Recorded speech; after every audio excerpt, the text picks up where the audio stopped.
Eduardo, when a company comes to Idea Foster, how can they expect to work with you guys? What is a typical or a successful engagement look like from your perspective? Well, usually if someone is coming to us, we receive an email or a message or LinkedIn or wherever they are contacting us. And the first thing we really need to understand is, okay, who are you guys and why are you contacting us? What is happening there? We really need to understand the needs that this person or this organization they have. Could be a problem, could be a challenge. Sometimes it's just it's not even an issue. It's just they are lacking of ideas, or they are lacking of how to do things, or they don't know at all. They just say, hey guys, we want to do something, but we don't even know what we want to do. That's even deeper, right? And you need to scratch even more the surface to really understand what are you doing. But the first thing is these, usually as we work, most of us actually work remote. We're in Barcelona, we're Latin, like in Colombia, which is Bogota. We have in Lima, Argentina. You're in Los Angeles, Brooklyn, New York. So basically, we are in different countries, different time zones. So for us, it's a very important and very interesting fact that we can work remote, and we are having these first conversations with the client on video call. If they are close to us, or close to one of the places where we are based, of course we try to get this human approach as well, right? We try to get the people to know us in flesh and bones, right? I really like this conversation, but this is how we do it. And after these first calls, once we understood what they are looking for, we try, as you say, to say, okay, let's put all the puzzle pieces on the table.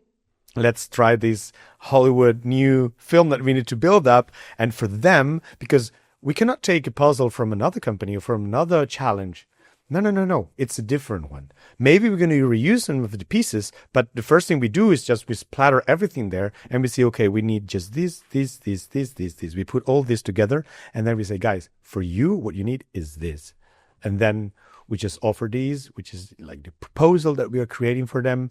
And for that on, we just start a kickoff and we keep working, and we try to be as fast as possible, like you said, so no one overtake us over the left, as fast as possible, but with the right speed, right? We need to be fast, but fast enough, not to be too quick that actually we're not doing the things in the right way, but not too slow that actually someone else is already doing it, or whatever we were thinking is not anymore on vogue, or in it's not really related what they would need at the very beginning. Getting to the wrong place fast is still getting to the wrong place, right? So maybe you learn quicker, but you didn't end up at the right thing. So there is a right speed. Oh yes, we are experts about changing tires while the car is still moving, right?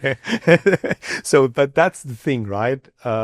Is one way, the car or the train or whatever you want to call it doesn't stop, and that's something that we learn over the years, that we keep moving forward. We don't wait. We just do the right things right. Tell me about the rapid innovation workshops, the innovation workshops that you guys run. I love some of the stories and some of the outputs that you guys have created, but give me an example of one, or tell me about what could a client expect if they're coming to you to innovate? Well, you're mentioning this. One of the fast innovation workshops, actually, back in the days into 2021, when I joined, and I was helping with the first one.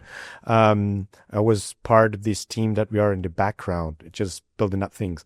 So what it really goes in here? Okay, imagine you are with the client, you're doing a presentation, like it could be in person or it could be online. This goes in about specific topics that are interesting for the company, and at the same time you are engaging with the public, and you're going to be discussing about specific topics or specific cases. Like, let's say that we're going to build up a company for specific cups that are going to keep the coffee warm the whole day. You put the cup, so when you buy the coffee, and this cup is going to keep the coffee hot I don't know. I'm just inventing this stuff in my mind, right? I mean, maybe a stupid idea, but no idea is stupid until we make it happen, So you right? test it, right? Exactly. So what we do is like, okay, we got these ideas that actually the public get the ideas. We get potential names for the company, like a Hiti copy, whatever you want, right? And we get some logos, and this is going to be happening, okay, in exchange with the team or remote team that is working behind this, while you are, keep doing the presentation. After 25 minutes, half an hour maximum, the team comes back with website, with an URL we bought. We got a website with the idea running, with the hero, with the three most important topics of why you need to have this cup, for coffee, the benefits of it, and at the bottom, of course, we play nice and real. We just go, this is just an idea where we're just moving forward. But if you're interested in for whenever this launched, you can leave your email here, blah blah blah. So imagine applying that. But imagine that we apply that to a real service or a real product. We put and we chip in some dollars or some euro, in advertising, and very quickly you get an idea about if this idea works or not. When you get the understanding of that this idea actually is working, then you can put the big bucks, and you can spend there. Actually, what we really try to do is to make the companies spend the less money as possible on the shorter time.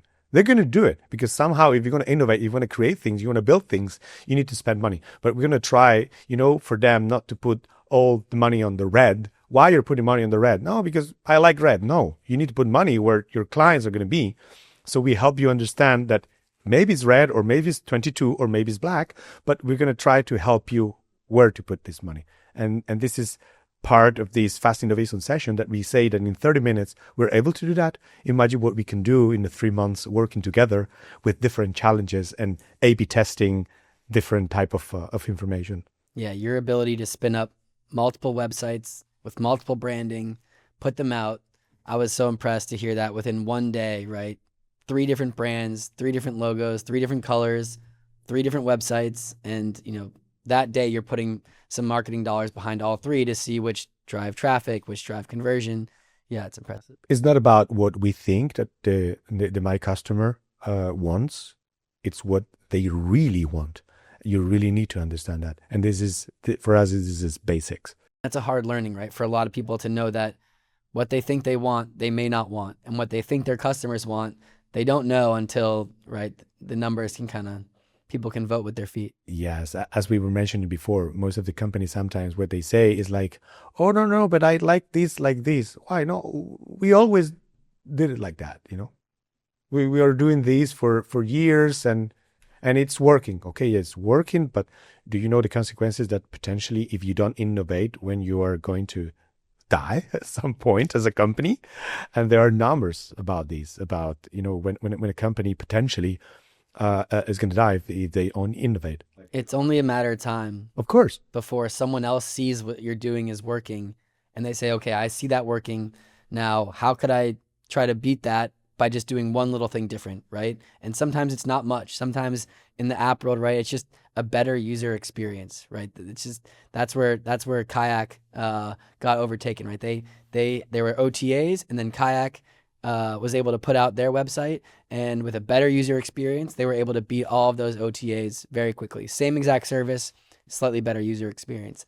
Now that's an old example, but it doesn't take much to overtake an incumbent if your way is just a little bit better, right? Because people are. But many companies, small companies or bigger companies, they don't know their TTT, which is a time to tomb, which is that. It's like I didn't coin it. This comes from early days in Idea Foster, but we have it really engraved in our DNA. But this time to tomb, because it's going to happen. Maybe a bigger company, it can take a little longer. Some months, maybe years for a very big company. But an entrepreneur or a little company, it's a matter of sometimes a matter of months, if so, and. Many people, they don't know that. And right now with all the new technologies and AI and everything, how fast it's evolving, you really need to be not on top of the game, but at least you need to understand what is happening.